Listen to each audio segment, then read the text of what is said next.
오늘부터는 우리가 수행을 하는 구체적인 방법에 대해서 얘기를 좀 해보겠습니다. 우리 위파사나 수행에서는 수행 방법을 얘기를 할 때 이제 그게 세 가지로 이렇게 나누는데 자선하고 행선 그리고 일상선입니다. 자선이라고 하는 것은 이렇게 앉아서 수행하시는 거고 행선이라고 하기도 하고 경행이라고 하는데 서서 이제 걸으면서 알아차림하는 수행. 일상선은 여러분들이 무엇을 하고 있든지 일상생활 속에서 항상 알아차림하는 것을 이야기를 합니다. 네, 가장 이 수행에 가장 중요한 것은 일상에서 항상 알아차림을 하는 것이죠. 네, 이제 일상에서 항상 알아차림을 잘 하기 위해서 자선이나 행선을 통해서 연습을 하는 겁니다. 훈련하는 거죠. 그렇게 생각하시면 됩니다. 자선만이 수행이고 자선을 잘하는 것이 수행이 아니라 일상에서 항상 깨어있는 사람, 잘 깨어있는 사람, 자주자주 깨어있는 사람이 수행을 잘하는 사람입니다. 법당에 들어오면 수행이 잘 되고 알아차림이 잘 되는데 법당을 나가는 순간 알아차림을 잊어버린다면은 진짜 수행을 잘한다고 얘기할 수는 없습니다. 자선이든 행선이든 일상선이든 수행하는 방법 자체는 똑같습니다. 어떻게 하는 겁니까? 무엇을 하고 있든지 내 몸과 마음에 대해서 알아차림한다는 거. 그거는 언제 어디서나 내가 무엇을 하고 있거나 수행은 항상 그렇게 하는 겁니다. 다만 자선이라는 것은 앉아 있는데 제가 무엇을 알고 있는가를 확인해 보는 거고, 행선이라고 하는 거는 걸어가면서 지금 무엇을 알고 있는가를 계속 지켜보는 겁니다. 지금 무엇을 하고 있는 행위의 차이인 거지 수행 자체가 달라지는 것은 아니라는 것입니다. 그래서 여러분이 자선을 할 때는 사띠가 잘 되는데 행선을 하면 사띠가 금방 깨어지거나 또는 행선을 할 때는 알아차림이 잘 되는데 자선만 하면 혼침이 오고 잘 되지 않는다. 이거는 자선, 행선, 그 행위 자체의 문제가 아니라 그걸 할 때 자기 자신의 견해, 수행하는 마음가짐, 수행에 대한 어떤 고정관념에 대한 문제입니다. 분명히. 그런 것들을 아셔야 되는 거죠.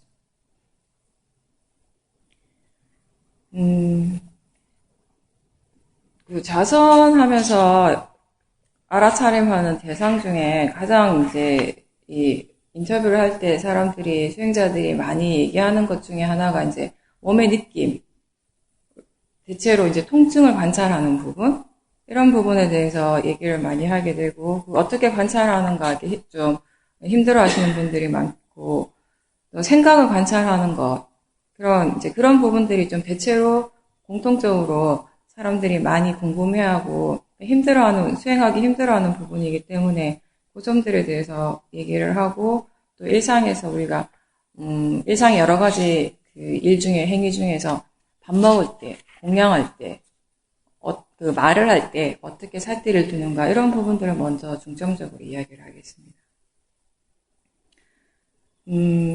먼저 이제 우리가 몸의 느낌에 대해서 관찰을 할 때, 몸의 감각을 관찰할 때 가장 두드러지는 부분 중에 하나가 통증이에요.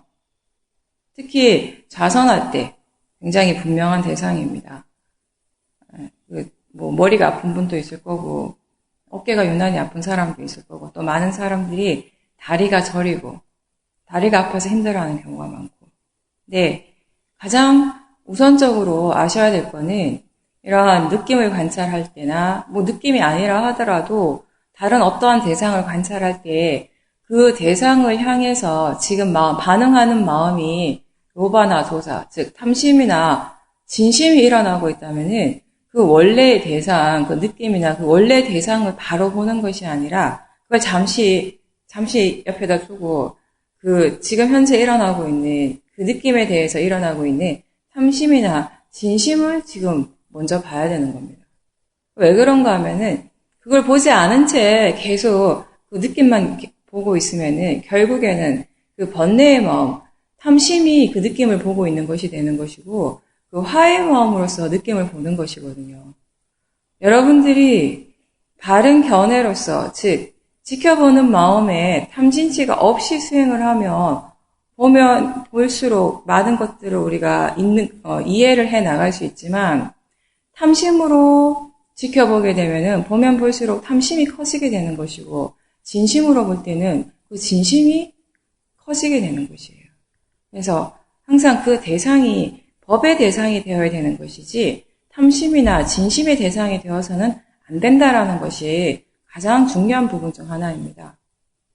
그러면 이런 번뇌의 마음을 어떻게 보는가 인터뷰하면서 이렇게 몇 번 얘기를 한 거지만 다시 정리를 해보면 화의 마음을 예를 들어서 본다면 지금 현재 여러분들에게 몸에서 어떤 통증이 일어나고 있습니다. 근데 통증이 일어났을 때 대부분 사람들의 마음이 첫 번째 일어나는 것이 진심이거든요. 그 통증을 싫어하는 마음, 거부하고 싶어하는 마음, 빨리 어떻게 하고 싶어하는 그런 마음들이 일어난단 말이죠. 그 마음, 그 화의 마음을 어떻게 봐야 하는가. 일단 먼저 알아야 될 것은 내가 화가 난 것이 아니라 나의 화가 아니라는 것. 화의 마음이 일어났다라고 생각을 해 주십시오. 이 마음이 대상이라는 겁니다. 대상이고 자연적 이치. 내가 일으키는 것이 아니라 나의 것이 아니라 그 마음은 화의 마음이라는 것은 지 자체의 조건에 의해서 원인이 갖추어진 대로 지금 일어나고 있을 뿐이라는 것입니다. 원인에 따라서 일어난 화의 마음은 지혜를 지가 열심히 하고 있고 내가 할 일은 그것을 지켜봐주는 것입니다. 근데 왜 보는가? 화에 대해서 이해하기 위해서.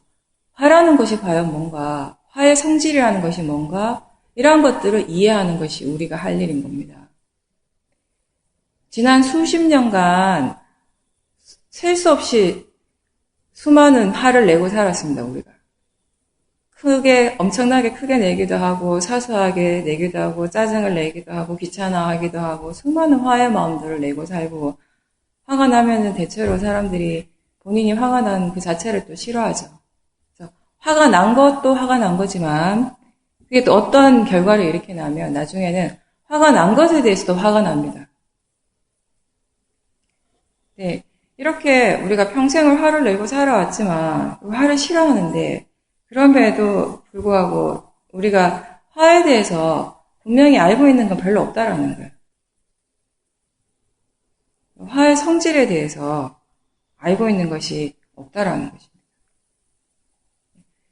화에 대해서 지켜볼 때 우리가 이건 단지 화의 마음이라는 것, 대상이고 자연적 이치다라고 일깨워주면서 볼 때 마음에서 몇 가지 이런 질문을 해줄 수가 있습니다. 화가 날 때 지금 내 몸의 상태가 어떤가? 지금 마음의 상태가 어떤가? 이것이 정말 필요한가? 필요하지 않는가? 이익이 있는가? 없는가? 이 화가 왜 일어났는가? 무엇을 향해서 일어나고 있는가? 이러한 질문들이 여러분들이 화의 성질에 대해서 이해하는 데 도움을 준다라는 것입니다. 화가 날 때 몸의 상태가 어떻습니까? 마음의 상태가 어떻습니까? 좋습니까? 좋지 않습니까? 좋지 않죠. 네. 대체로 무겁고, 네. 또 들뜨기도 하고. 화라는 마음이 우리 몸과 마음이 연계하고 있습니다. 서로 관계하고 있어요. 똑같은 하나는 아니지만 서로 관계 속에서 일어나고 있는 것이라는 거죠. 화의 마음이 일어나면 그것을 원인으로 해서 이 마음이 열이라는 물질을 생성한다라는 거예요. 화가 날 때 우리 몸에서 열이 많이 나요. 화가 많이 나면 많이 날수록 입이 마르기도 하고 그러한 것들이 그냥 단순히 일어난 것이 아니라 원인, 결과의 관계 속에서 일어나고 있는 것이라는 겁니다.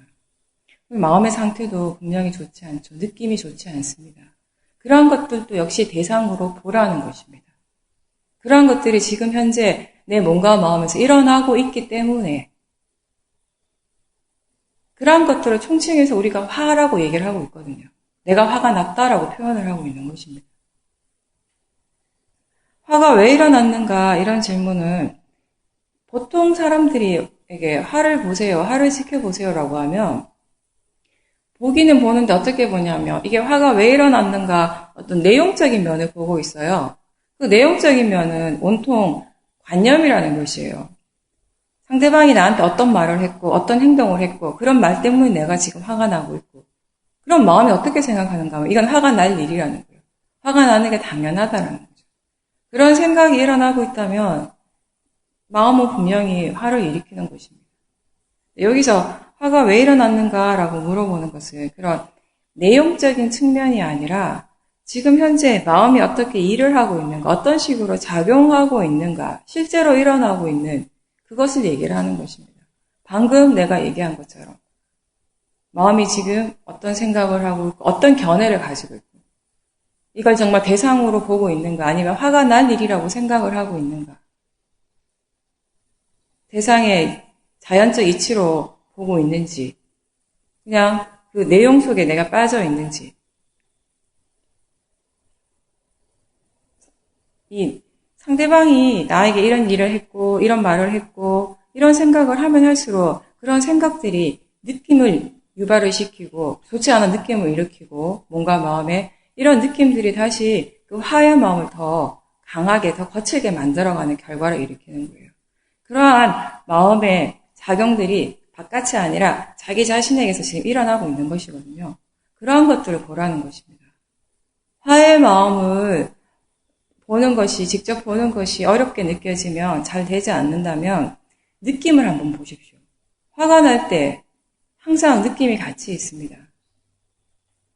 불안한 느낌일 수도 있고 무거운 느낌일 수도 있고 들뜸일 수도 있고 뭐 좋지 않다라고 생각할 수도 있고 그런 느낌들을 대상으로 관찰하는 것도 하나의 방법이 되는 겁니다. 물론 그런 느낌을 관찰할 때도 역시 그 느낌 자체를 대상의 자연적 이치로 인지하면서 바라보는 겁니다. 왜 이렇게 하는가 하면은 마음이 그렇게 느낌에 대해서 관찰을 하고 있는 동안에는 그 내용, 화가 나는 그 내용에 대해서 끊임없이 막 되풀이하고 생각을 되풀이하고 있는 그 반복하는 과정들을 잠시 잊어버리게 되거든요.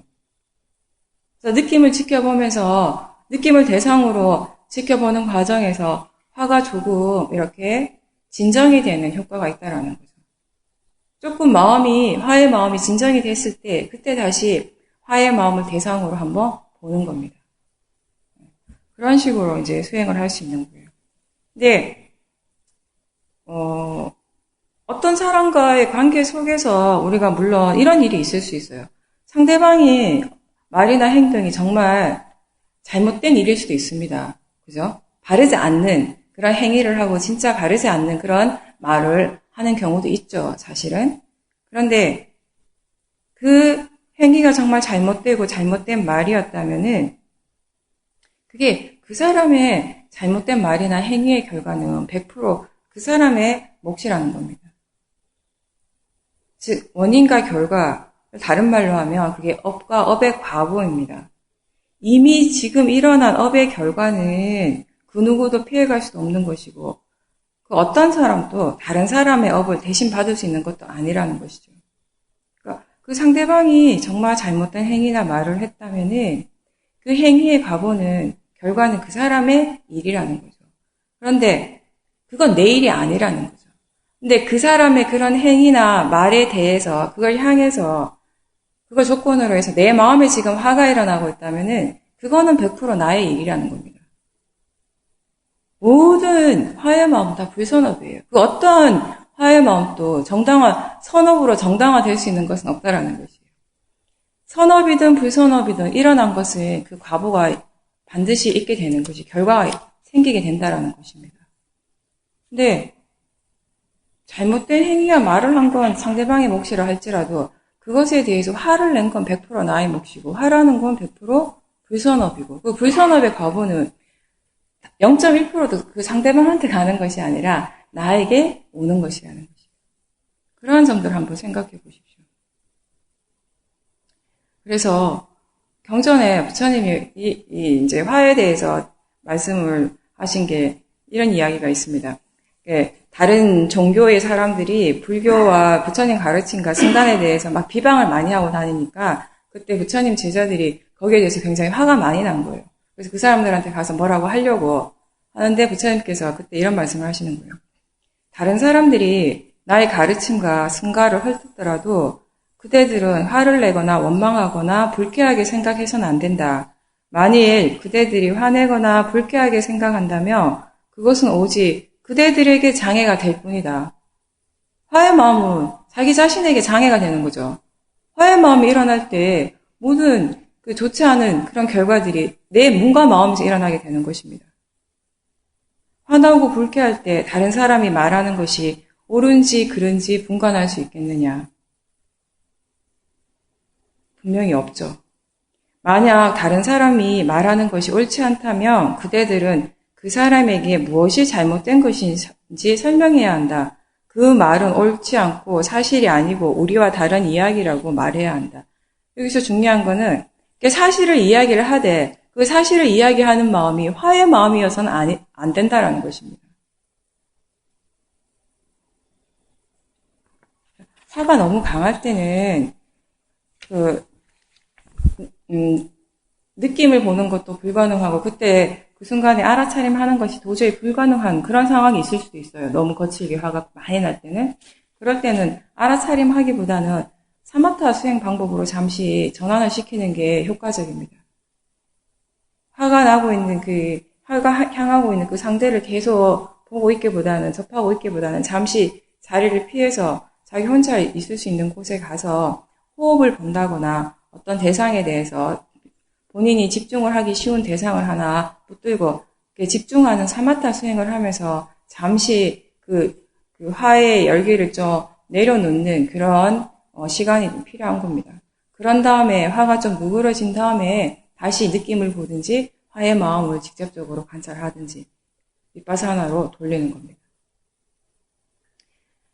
이제 다시 처음으로 이제 돌아가서 그렇다면은 우리가 이 몸의 감각, 특히 통증 같은 걸 어떻게 관찰하는가. 이제 그 통증에 대해서 싫어하는 마음, 그런 것들이 이제 없다면은 그때는 느낌 자체를 직접적으로 대상으로서 이제 관찰을 하게 되는데, 자선할 때 어떤 사람들은 이런 생각을 하고 시작을 합니다. 내가 이번 시간에는 1시간 동안 꼭 다리를 바꾸지 않고 앉아 있어야지. 이번에는 꼭 2시간을 꼭 채워야지.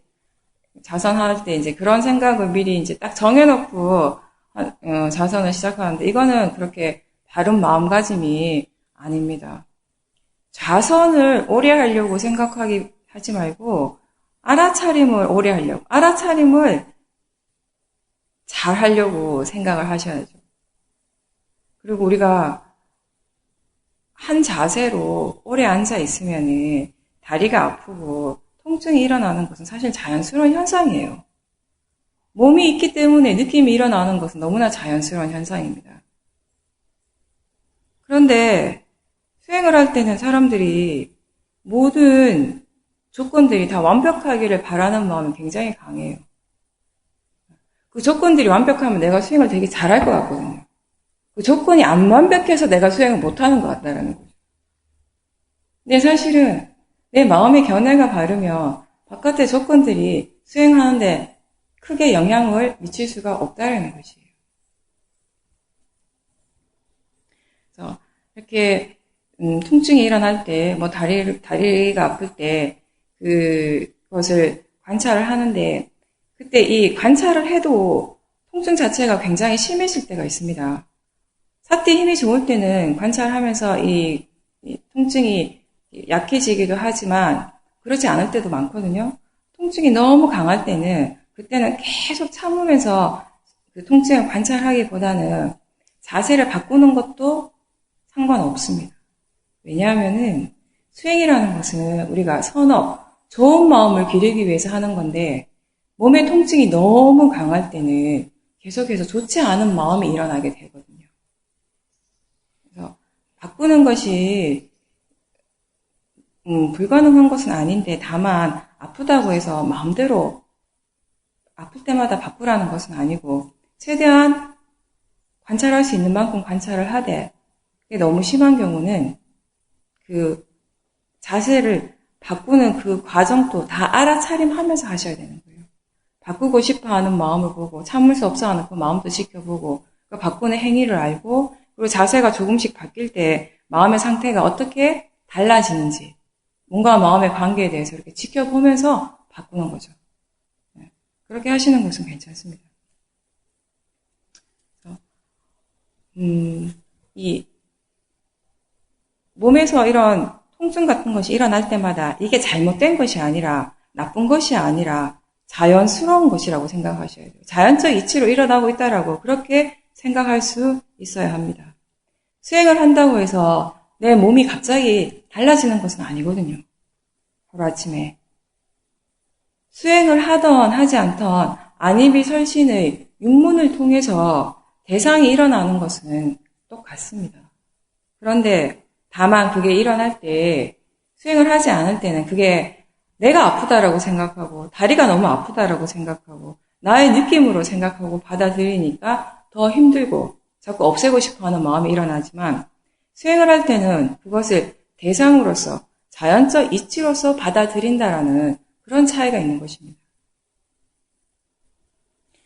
내가 수행을 한다라는 것은 모든 좋지 않은 것들이 이제 더 이상 안 일어난다라는, 모든 것이 내가 원하는 대로 되어진다라는 그런 뜻하고는 다른 것입니다. 다만 지금 무엇이 일어나든지 간에 그것이 그 자체의 자연적 이치, 대상으로서 지켜볼 수 있다라는 의미인 거죠, 수행이라는 것은. 그렇게 함으로써 몸이 힘들 때, 몸이 아플 때 어떤 마음들이 일어나는지를 볼 수 있게 되는 것이에요. 그런 것들을 통해서 몸과 마음의 관계에 대해서 배울 수 있게 되는 과정이라는 것입니다.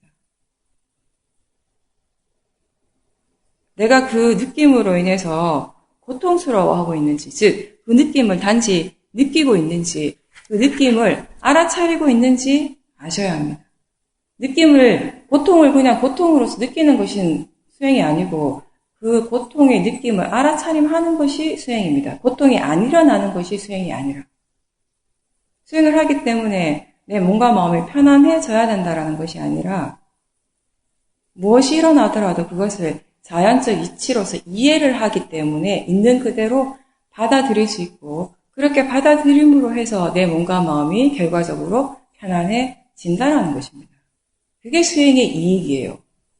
내가 수행 열심히 하니까 내 몸에 병도 안 나고 건강해지고 우리 아들은 학교도 막 좋은 데 들어가고 승진도 하고 이게 아니라고요. 무엇이 일어나더라도 일어나는 그것은 조건이 갖추어진 대로 일어난다는 것. 그걸 이해하는 것이 수행. 이해했기 때문에 인정하고 받아들이고 받아들일 수 있기 때문에 내 마음은 괴롭지 않은 것. 그겁니다. 수행을 바르게 이해하지 못하면 어떤 생각을 하게 되면 내가 수행을 이렇게 열심히 했는데 몇 년을 그렇게 열심히 했는데 왜 내가 아프지? 왜 내가 병이 나는가? 병이 나는 거 왜 나는가 하면 몸이 있으니까 병이 나는 겁니다. 다리가 왜 아픈지 아세요? 다리가 있으니까 아픈 거예요. 그 아프다라는 그 아픈 느낌이 진짜 안 일어나기 위해서는 하나의 조건밖에 없어요. 다리가 없는 것밖에 없어요. 몸이 없어야지 안 아픈 거죠. 몸이 있는 이상, 물질이 있는 이상은 느낌이 일어난다는 게 부처님 말씀이에요.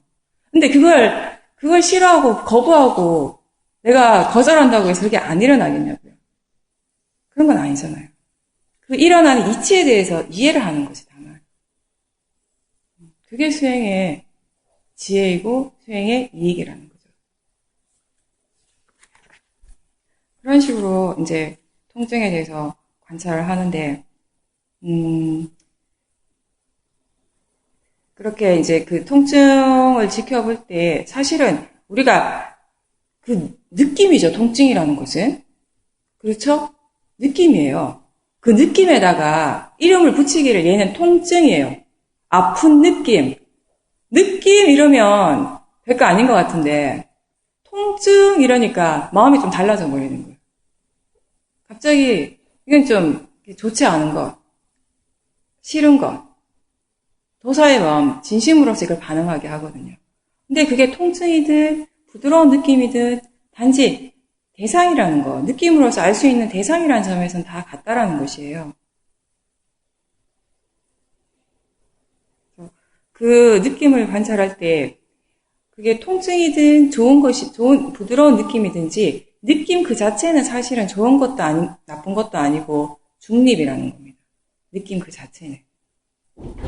근데 그 느낌을 느낄 때 우리가 로바의 마음, 탐심의 마음으로 느낄 때는 아 좋다라고 생각하고 거기에 대해서 집착하는 마음이 일어나게 되는 것이고 그걸 진심으로서 느끼게 되면은 싫어하고 거부하는 마음이 자연스럽게 일어난다는 것입니다.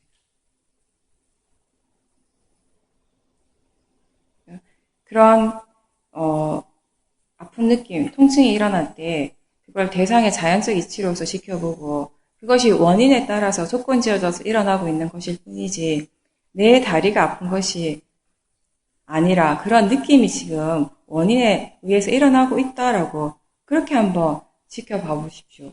그렇게 볼 때 마음에 반응하는 것이 달라지는가?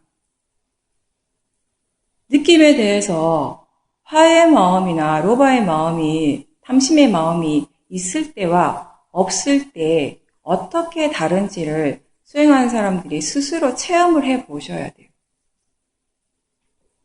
그렇게 체험을 많이 하고 있는 그대로 지켜볼 때 우리가 통증에 대해서 이해하지만 그와 동시에 탐심과 진심, 번뇌의 마음의 성질에 대해서도 함께 이해해 나가는 것입니다. 자선할 때 스스로 긴장하고 있는지, 힘이 많이 들어가고 있는지 자주 체크하셔야 돼요. 본인이 모르는 사이에 굉장히 많이 힘이 들어갈 때가 많습니다. 모르고 있는 거지. 한 번씩 물어봐 주세요. 지금 힘을 주고 있는가? 어디 긴장하고 있지 않은가? 힘주고 있지 않은가? 처음에는 그런 질문을 자주 해주시는 게 좋습니다. 왜냐하면 마음이 지금 수행이라고 하면 수행한다라고 생각하면 힘을 주는 것에 더 익숙하기 때문에 습관적으로 자꾸 그렇게 한다라는 것이에요.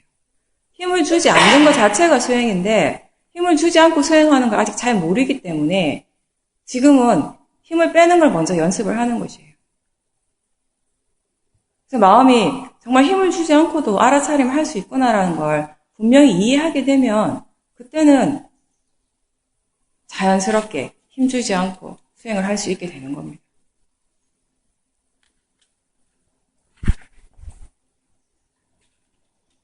어떤 대상을 접하든지 우리 마음이 거의 자동적으로 거기에 대해서 대상에 대해서 판단을 하고 있거든요.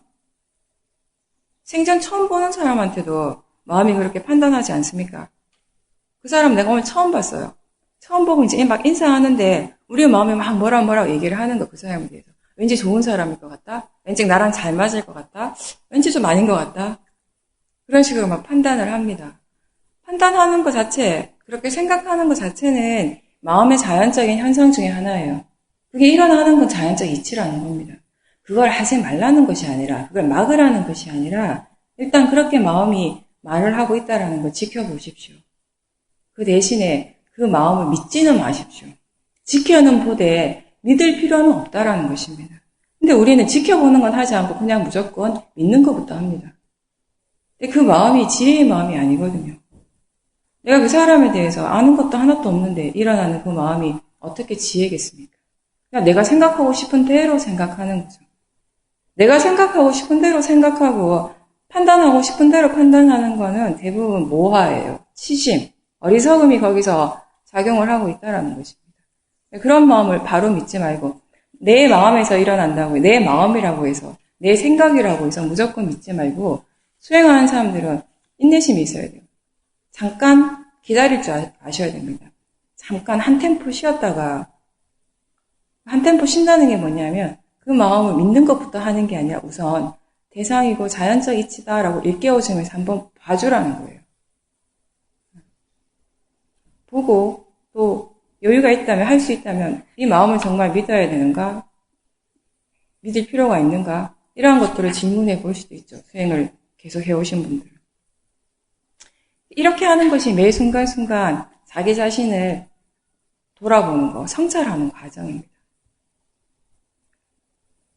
어제 내가 인터뷰 시간에 잠깐 얘기했지만 우리 마음이라는 것은 조건 갖춰진 대로 일을 하거든요. 내가 바라는 대로, 내가 시키는 대로 일을 하는 것이 내 마음이 아니라 지가 알아서 지 조건대로 일을 하는 게 마음의 성질이에요. 길을 가다가 그냥 나를 스쳐 지나가는 사람일 뿐이에요. 내가 아는 사람도 아니고 그냥 길 가다 지나가는 사람일 뿐인데 그 사람 보고도 마음은 뭐라고 얘기를 한다고요. 그죠? 저 사람 어떻게 보이고 그 사람 옷 입은 게 마음에 안 들어. 아무 나하고 상관이 없음에도 불구하고 마음은 끊임없이 그렇게 판단한다고요. 그렇게 하는 것이 마음의 일이거든요. 마음은 지 일을 지가 하고 있는 중이에요.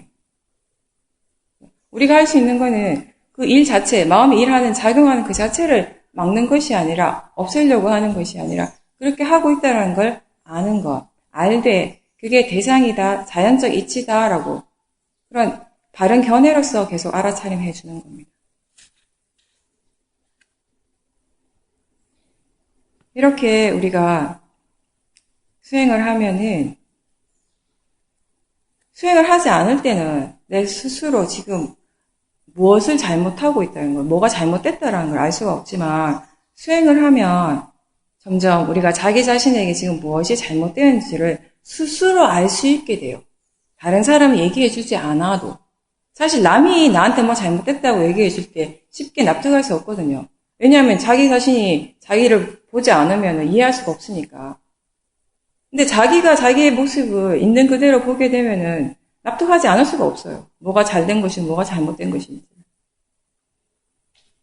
그렇기 때문에 우리가 아는 것에 가치가 있다라고 얘기를 하는 겁니다. 잘못된 것이 일어난 것 또한 일어나는 그 자체는 법의 이치라는 거예요. 법의 이치대로 일어나고 있습니다. 즉, 그 일이 일어날 원인이 갖춰졌기 때문에 일어났다라는 것입니다. 무엇이 잘못됐는지, 그게 왜 그렇게 일어나게 됐는지, 그럼 거기에 대해서 내가 어떻게 대처하는 것이 바른가, 이런 것들에 대해서 생각할 필요가 있는 것이지, 일어난 것에 대해서, 이미 지금 일어나 버린 것에 대해서 비관하고 자책하고 실망할 필요는 없다라는 것이에요. 내가 했다, 이게 내 거다, 내 마음이다, 나한테서 일어난 것이다 라고 생각하니까 너무 괴롭습니다. 내가 너무 잘못된 것 같고 잘못된 사람인 것 같고 거기에 나는 없고 잘못된 사람이 따로 있는 것도 아니에요. 다만 그러한 마음이 일어나고 있고 그 마음을 조건으로 해서 그러한 행위가 일어나고 있습니다. 몸과 마음의 끊임없는 원인 결과의 진행 과정이 지금 일어나고 있는 것입니다. 그래서 우리는 그걸 대상이라고 하고 자연적 이치라고 얘기를 하는 겁니다. 나의 것이 아니고 내 마음이 아니고 나의 잘못, 나의 무엇이라고 보기보다는 대상이 자연적 이치로서 지금 원인 결과로서 이렇게 일어나고 있다라는 그 진행 과정들을 바른 견해로서 지켜보도록 노력하십시오. 그렇게 볼 때 우리가 무엇이 잘못된 건지, 왜 잘못됐는지, 그러면 이걸 어떻게 고쳐나가야 할 것인지 하는 그런 지혜들이 일어날 수 있다는 것입니다. 자책하고 후회하는 데서 지혜가 일어나지 않습니다.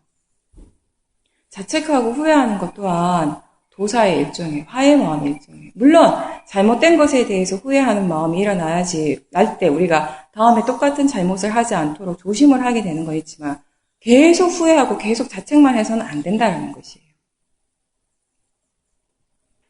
우리가 뭔가에 대해서 바르다라고 얘기할 때 그 일 그 자체가 이미 바른 것이죠. 근데 그것뿐만 아니라 바른 것을 바른 것으로 알고 바르지 않은 것은 바르지 않다라고 알 때 이미 이것이 다 바른 것이에요.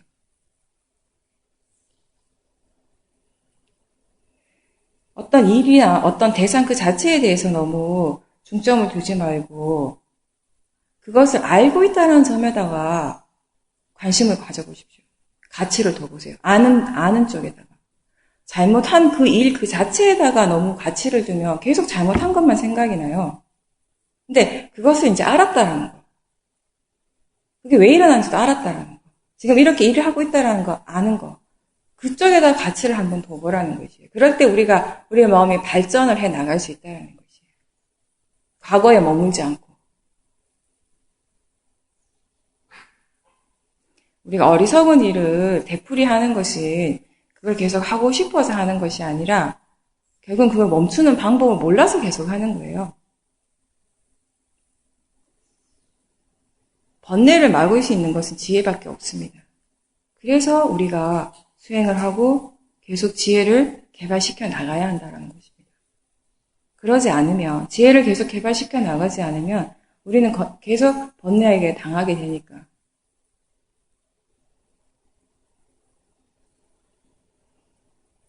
지혜라는 것은 일어나는 모든 일을 원인에 대해서 이해하게 하는 것이고, 따라서 그 잘못된 일, 그 어리석은 일을 할 원인을 더 이상 만들지 않게 하는 것이 지혜의 마음입니다. 그렇게 될 때, 이제 그 일이 자연스럽게 끝이 나게 되는 거죠.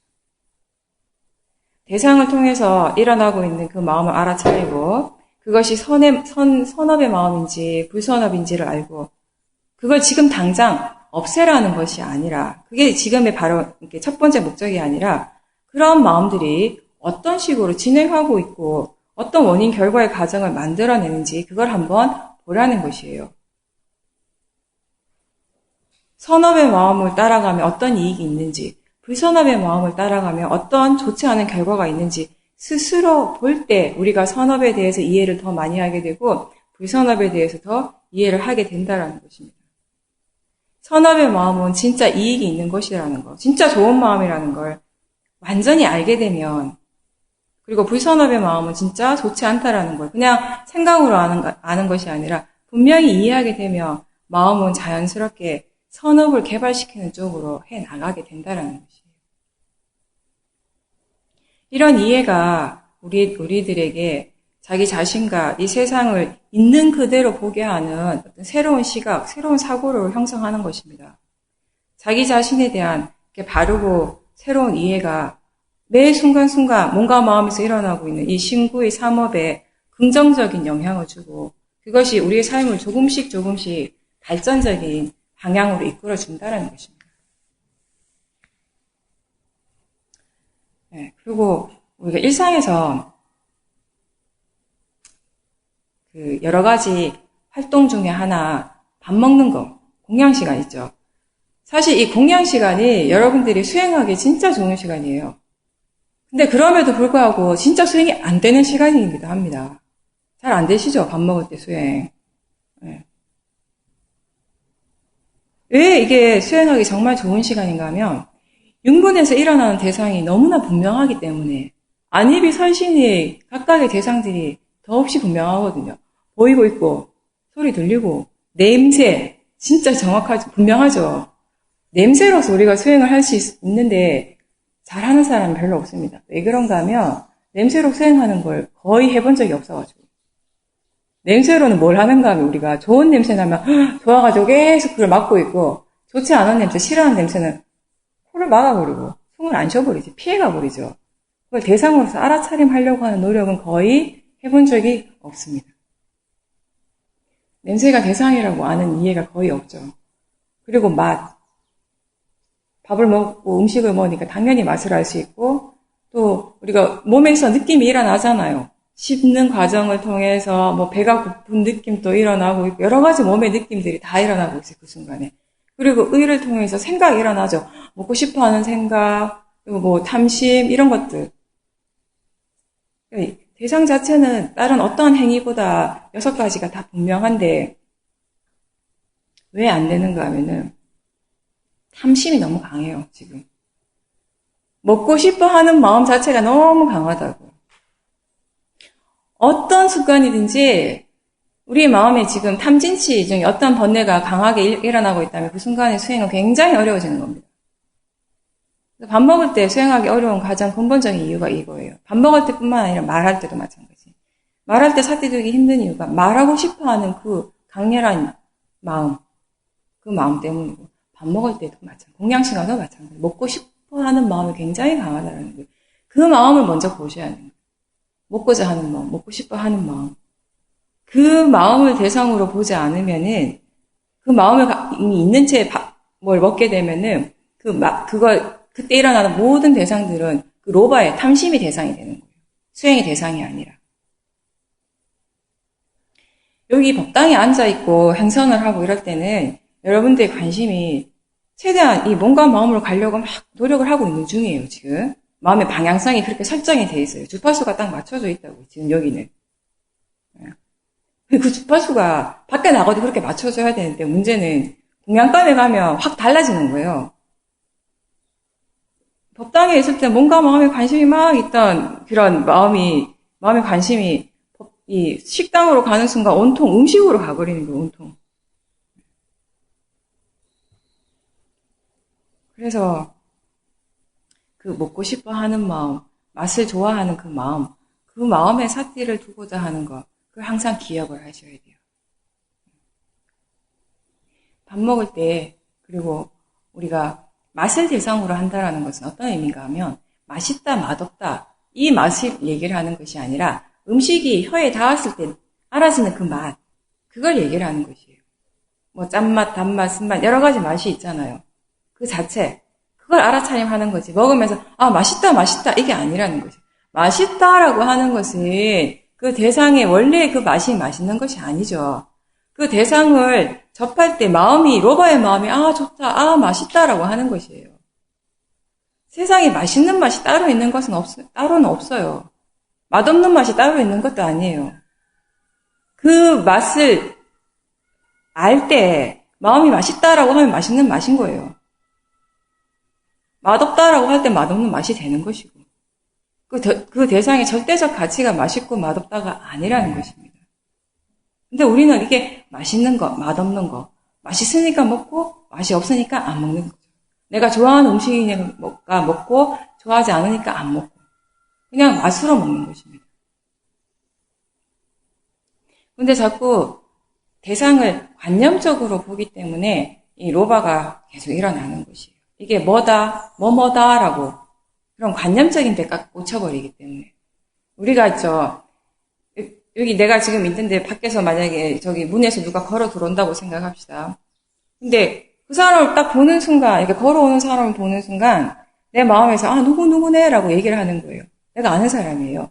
누구다라고 하는 순간 마음이 어떤 일을 하는 줄 아세요? 그 사람에 관련된 모든 관념적인 작용들이 일어나기 시작합니다. 상해 작용들이라고 얘기를 합니다.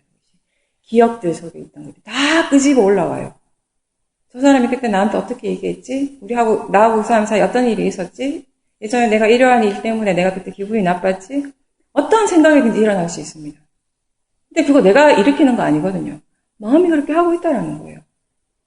누구다라고 하는 순간, 그 대상을 관념적으로 인식하는 순간 그렇게 일을 하고 있다고요. 그게 마음의 성질이거든요. 근데 그때 만약에 사띠를 강하게 두고 있다면은, 다른 견해로서 사띠를 두고 있다면 누구다라고 아는 마음도 분명히 있지만 그와 동시에 사띠하는 마음, 그냥 대상으로서 알고 있는 거예요. 보이는 대상으로서 알고 있을 때 마음이 그렇게 수많은 관념적인 작용들이 크게 일어나지 않는다라는 것이에요.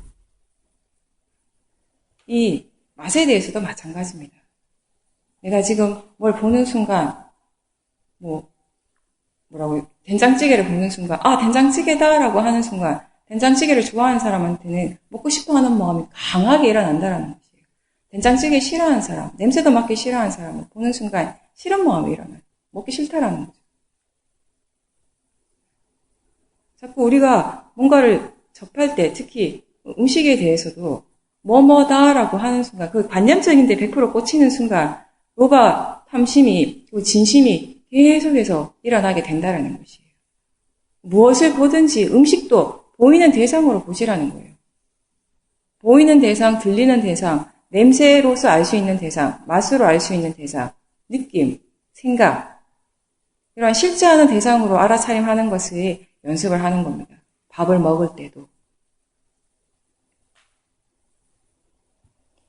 예전에 어떤 분이 그렇게 얘기하셨어요. 여기에 식당에서 그날 메뉴가 콩단백이 나왔거든요. 그 콩단백이 요리를 해놓으면 불고기처럼 보이기도 해요. 요리 자체를 불고기 하듯이 하거든요. 야채랑 이렇게 해가지고. 콩단백은 그 사람은 처음 본 거예요. 한 번도 먹어본 적이 없었던 거예요. 당연히 불고기라고 생각했어요. 먹었답니다. 이제 인터뷰 시간에 인터뷰를 하는데 어떤 분이 그 얘기를 한 거예요. 이제 불고기인 줄 알고 아 좋다 하고 먹었는데 먹어보니까 콩단백이라서 실망했다라는 거죠. 그 얘기를 막 인터뷰를 그럼 이제 마음이 일어났습니다라고 얘기를 하니까 옆에 있던 어떤 고사님이 깜짝 놀랐어요. 그게 콩단백이에요? 이러는 거예요. 본인은 불고기인 줄 알고 먹었다라는 거예요. 그러면 도대체 그 사람이 먹은 건 콩단백인가 불고기인가? 뭘 먹은 것입니까? 도대체 뭘? 그 사람이 그 순간에 먹은 거는 그 맛의 맛. 마음이 아는 것은 그 맛을 아는 것이지, 그때 그 순간에 맛을 아는 거지, 불고기를 아는 것도 아니고, 콩단백도 아는 것도 아니에요. 그걸 먹으면서 마음이 이거 불고기다라고 생각을 하는 거죠. 관념의 작용이 일어나는 거죠. 그 순간 알아차릴 수 있는 것은 아는 것, 그 대상 자체는 맛이라는 거예요, 맛.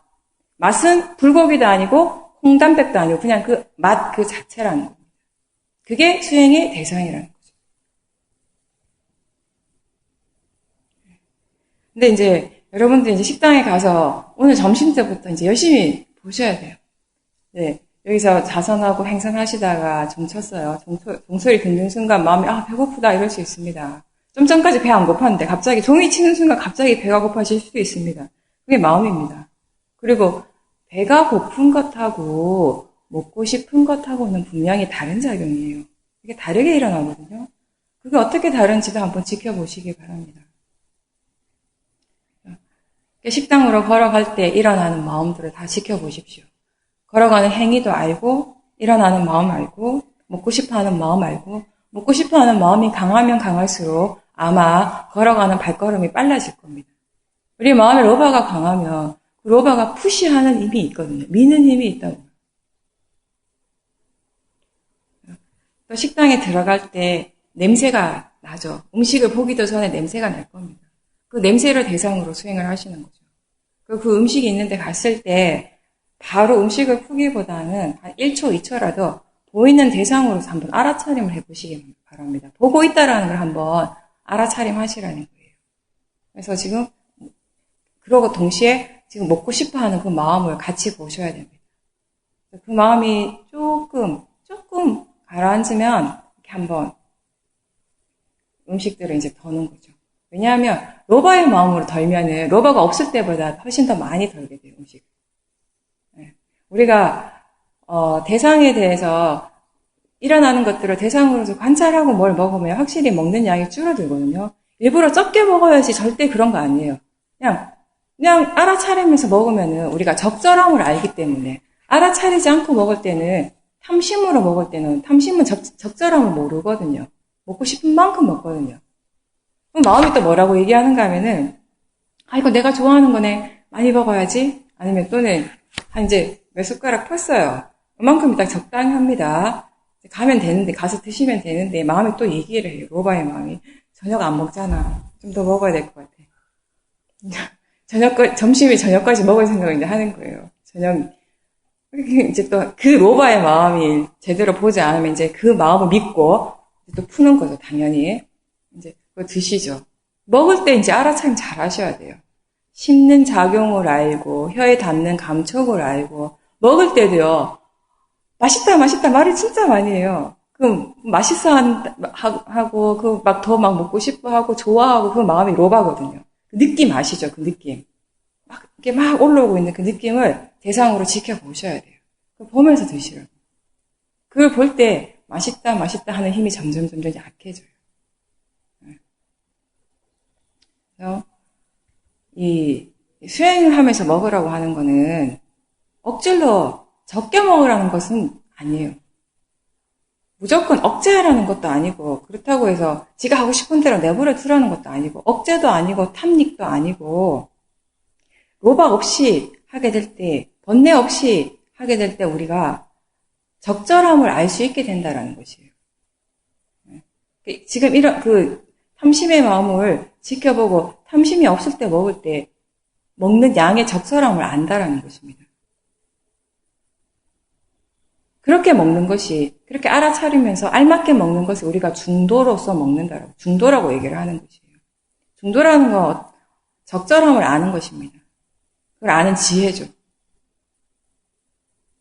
먹는 것은, 음식이라는 것은 내가 좋아하고 맛있어서 먹는 것이 아니고, 내가 싫어하고 맛이 없어서 안 먹는 것도 아니고, 그냥 음식이기 때문에, 먹는 것이기 때문에, 지금 먹어야 하는 것이기 때문에 먹는 거라는 겁니다.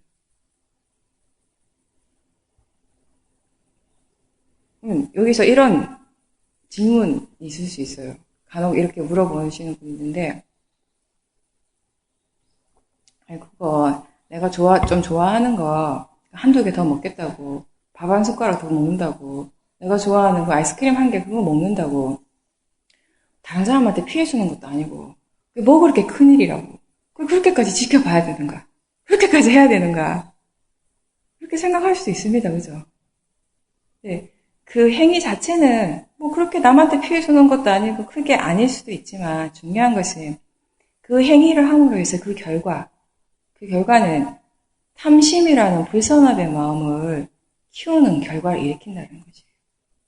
그 하나의 행위가. 그게 무섭다라는 거죠. 우리가 괴롭다, 내 마음이 너무 괴롭다, 지옥 같아 라고 하는 건 결국 내 마음에 탐진치가 강하다라는 것이거든요. 근데 그 탐진치가 어느 날 갑자기 그 강한 탐진치가 훅 하고 떨어진 것이 아니에요. 누가 나한테 툭 던져준 것이 아니라 수많은 세월 동안 키워온 것이에요. 우리 스스로. 근데 그 키워가는 일을 계속 하는 건 허물이 있다라는 것이죠. 모르기 때문에 그렇게 한다라는 것이에요. 탐심이 어떤 것인지, 얼마나 나쁜 것인지 우리가 분명히 모르기 때문에 겁 없이 한다라는 것이에요. 이 행위가 어떤 결과를 일으키는지 분명히 모르기 때문에 아무렇지 않게 하는 것입니다. 그걸 분명하게 알고 보면, 원인 결과를 분명히 아는 사람은 조심하지 않을 수가 없다라는 것이에요. 작은 행위 하나, 말 한마디에 그런 것들이 다 결과를 낳고 있으니까. 지금 이 현재는, 우리의 이 순간, 이 현재는 과거의 결과이긴 하지만, 동시에 다음 순간에 조건이라는 것, 원인이라는 것이 굉장히 중요한 겁니다. 새로운 원인을 바르게 짓는 것이 수행이거든요. 수행하지 않으면 계속 내가 살아온 대로, 습대로 살아간다면, 불선합의 마음, 번뇌의 마음을 키워가는 방향적으로 갈 확률이 굉장히 많은 것이고, 수행을 하면서 그 방향성이 선업적으로 달라질 수 있다는 겁니다. 로바의 성질은 어떤 것이 있는가 하면요. 만족하지 않는다. 충족하지 않는 성질. 그게 로바가 가지고 있는 큰 성질 중에 하나입니다. 중요한 것 중에 하나. 원하는 것을 채워줬다고 해서 거기서 멈추는 것이 아니라고요. 로바는. 이거 달라고 해서 하나 주세요라고 그래 하나 툭 던져줬습니다. 거기서 끝 아니라고요. 하나를 주면 2개 달라고 그러는 게 로바예요. 2개 주면 4개 달라고 그러는 게 로바예요. 점점 그렇게 커져가는 거죠. 로바의 성질이. 그래서 로바가 강한 사람은 만족할 줄 모르고 만족할 줄 모르는 사람은 행복하기가 힘들겠죠. 우리가 느끼는 대부분의 괴로움, 대부분의 그런 불행의 느낌이 어디에서 오는가 보십시오. 대체로 다 불만족에서 일어나고 있는 것입니다. 그래서 그냥 내가 좋아하는 거 그거 하나 더 먹는 행위 그 자체가 잘못됐다, 중요하다 그 얘기를 하는 것이 아니라 그 행위를 하게 하는 마음의 상태, 로바의 마음, 그리고 그 행위의 결과로 오는 그 마음의 질, 그것에 대해서 지금 이야기를 하는 것입니다. 오늘 점심 때부터는 밥을 공양하실 때 지금 제가 얘기한 것대로 일어나는 것이 있는 그대로 대상으로 알아차림하시면서 공양을 하시기 바랍니다. 어떤 행위를 하든 어떤 일을 하든지 삿띠를 하면서 한다라는 게 기본 전제 조건이 돼야 돼요. 항상. 밥을 먹을 때도 밥 먹는 것이 다가 아니라 삿띠 하는 것이 밥 먹는 것만큼 중요한 목표라는 것이, 목적이라는 것이에요. 말을 할 때도 의사소통이 다가 아니라 의사소통도 하면서 동시에 삿띠를 두는 게 내가 지금 대화하는 것의 가장 중요한 목적 중에 하나다. 이렇게 돼야 되는 것이에요. 그리고 또 한 가지, 이제 밥을 갖고 와가지고 자리에 이제 앉으시잖아요? 바로 먹지 말고 잠깐 음식을 지켜보지 말고 음식을 보면 또 로바 막 일어나거든요. 그때 음식을 보는 것이 아니라 그 음식을 볼 때 일어나는 로바의 마음을 보십시오. 먹고 싶어 하고 막 생각들 일어나잖아요. 탐심의 생각들. 그것들을 지켜보세요. 그게 대상이고 자연적 이치다라고 계속 일깨워주면서 봅니다. 그래서 그 마음이 조금 약해진 것 같으면 한번 이렇게 드시는 거예요. 근데 약해진 상태, 로바가 없는 상태에서 먹는데 또 문제는 먹다가 보면 로바가 커져 있어, 어느 사이에. 먹으면서 계속 삿대를 제대로 두지 않으면 어느 사이에 로바는 딱 커져 있거든요. 근데 이미 이제 막 커진 로바를 먹으면서 이렇게 지켜보는 거는 수행이 상당히 이렇게 능숙하지 않은 이상은 힘든 일이에요. 봐야지 하는데 안 보인다고요. 생각만 봐야지 하면서 그냥 먹거든요. 그냥 로바로. 그래서 그때 할 수 있는 팁이 뭐냐면은 방법이 그 순간에 지금 먹으면서 갑자기 로바가 너무 커진 것 같다라고 그렇게 알면은 숟가락을 잠시 내려놓으세요. 잠시 내려놓고 잠깐 그 마음을 먼저 보십시오. 그런 다음에 다시 드시는 거예요. 그게 굉장히 효과가 있습니다. 예, 그렇게 하시면 법당에서 보이지 않는 로바의 마음이 식당에서 잘 보이거든요. 그러면 식당이 나의 수행하는 좋은 장소가 되는 곳이에요. 그래서 법당에서만 수행하는 것이 아니라는 거예요. 여러분들이 그런 체험을 하게 되면 어떤 특정한 장소, 특정한 시간에만 집착하는 그런 모화, 어리석은 마음도 많이 옅어지게 되는 것이에요. 오늘 점심 때부터 열심히 하시기 바랍니다. 그리고 여기서는 그래도 수행을 연습하기 좋은 게 뭐냐면은 나도 모르게 막 열심히 먹다가 고개를 딱 들면 옆에서 다 수행하고 있거든요. 다른 사람들 보면 알아차림하고 있고 또 본인 마음이 딱 자극이 되는 거예요. 연습하기가 굉장히 좋습니다. 여기서도 안 되면 집에 가면 100% 안 되거든요. 열심히 해보시기 바랍니다. 마치겠습니다.